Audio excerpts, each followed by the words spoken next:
कहानी की शुरुआत में हम एक बहुत ही बड़ी माइन को देखते हैं जहाँ पर ढेर सारे मजदूर काम कर रहे होते हैं और इन सभी पे नजर रखने के लिए एक डॉक्टर को रखा गया था। अब ये सारे मजदूर जब काम कर रहे होते हैं तो अचानक से ही माइन की जमीन नीचे धंस जाती है। अब ऐसा क्यों हुआ इस बात का पता लगाने के लिए वह डॉक्टर अपनी पूरी टीम के साथ उस जगह पे जाता है। जहाँ जाने के बाद वहाँ का सीन देख के वो लोग हैरान हो जाते हैं क्योंकि वहाँ पर एक बहुत ही बड़े जानवर का स्केलेटन था। लेकिन ये दोस्तों स्केलेटन बस नहीं होता बल्कि ये एक बहुत ही बड़ा जीव होता है जो कि सालों से सोया था, जो कि रोशनी पड़ने से अब जिंदा हो जाता है। और इन लोगों की कुछ और समझने से पहले वह वहाँ से भाग के समुंदर में चला जाता है। जिसके बाद हम जापान में देखते हैं साइंटिस्ट को जो कि फोन में एक आदमी से बात कर रहा होता है कि उस जीव के निकलने के बाद हमारे शहर के जगह जगह पे भूकंप आ रहे हैं और अगर ऐसा चलता रहा तो मैं अपने प्लांट को कैसे चलाऊंगा। फोन कट होने के बाद वह साइंटिस्ट अपनी बीवी से कहता है कि ये भूकंप के झटके मुझे बिल्कुल भी ठीक नहीं लग रहे, तो इसीलिए जब तक सब कुछ ठीक नहीं हो जाता तुम हमारे बेटे फोर्ड को लेके उसी प्लांट में रहोगी, हम लोगों की एक स्पेशल टीम के साथ। अब ये बात उसकी वाइफ मान जाती है। जिसके बाद हम उसी साइंटिस्ट को उसी प्लांट में देखते हैं जो किसी बात का पता लगा रहा होता है कि इतने ज्यादा भूकंप के झटके दरअसल आ क्यों रहे हैं, लेकिन अभी तक उनके हाथ कोई भी सफलता नहीं मिली थी। इसीलिए वे कहता है कि प्लांट की सारी मशीनें बंद कर दो क्योंकि मैं नहीं चाहता कि किसी की वजह से नुकसान हो।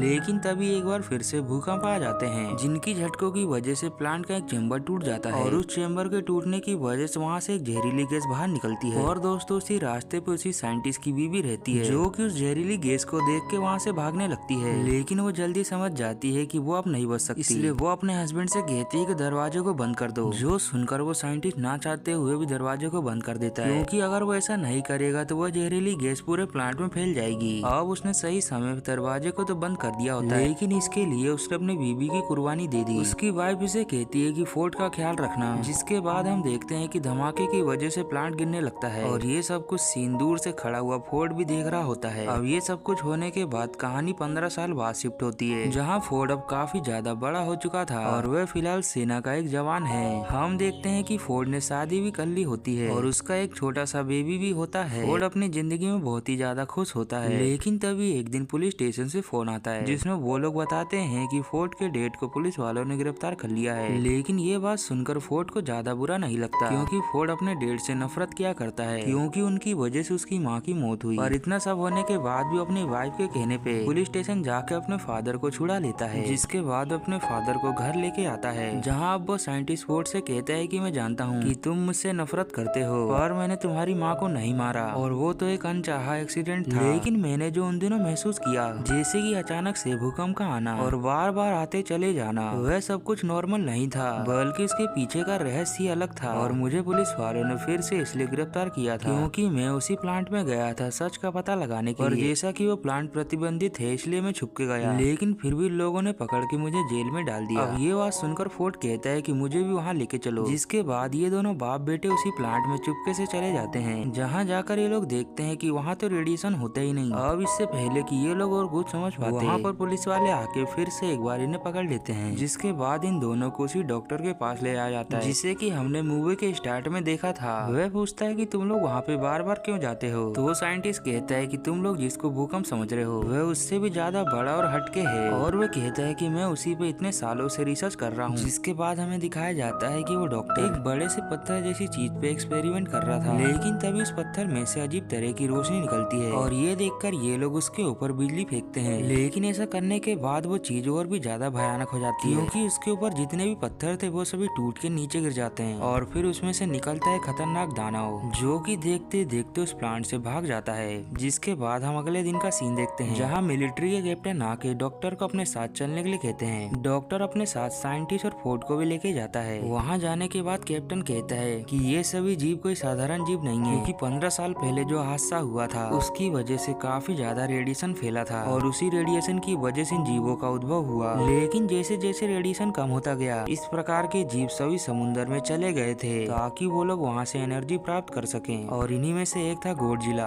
जिसे कि लोग 15 साल पहले भूकंप समझ रहे थे, लेकिन ऐसा नहीं था बल्कि वो गोडजिला समुद्र से निकल के और भी ज्यादा एनर्जी लेने के लिए जापान के उसी पावर प्लांट के पास चला गया। और उसने जब एनर्जी लेना स्टार्ट किया तो वहाँ पे वही हादसा हुआ जिसमें फोर्ड की मदर मारी गई थी। अब ये लोग सारी बात को समझ चुके थे। अब इन्हें पता चलता है कि साइंटिस्ट की अचानक ही मौत क्योंकि पिछली रात की उथल पुथल में उसे काफी ज्यादा चोटें लगी थी, इसी बीच इन्हें ये भी खबर मिलती है कि वो क्रेचर यानी कि गॉडजिला समुद्र से निकल के न्यूक्लियर प्लांट की ओर जा रहा है। इसीलिए ये लोग अपने कुछ आदमी को वहाँ भेजते हैं, लेकिन वहाँ जाने पर इन्हें पता चलता है कि वो गॉडजिला तो न्यूक्लियर बॉम्ब को ही खा रहा है ताकि उसके अंदर और भी एनर्जी आ सके। इसी बीच इन्हें ये भी खबर मिलती है कि वहाँ पे दूसरा जीप भी है और ये जीप दोस्तों वही होता है जो कि पावर प्लांट से भाग गया था। अब इससे पहले कि गॉडजिला और वो जीप दोनों आपस में लड़ते, वह प्लांट वाला जीप समुद्र की गहराई में वापस चला जाता है।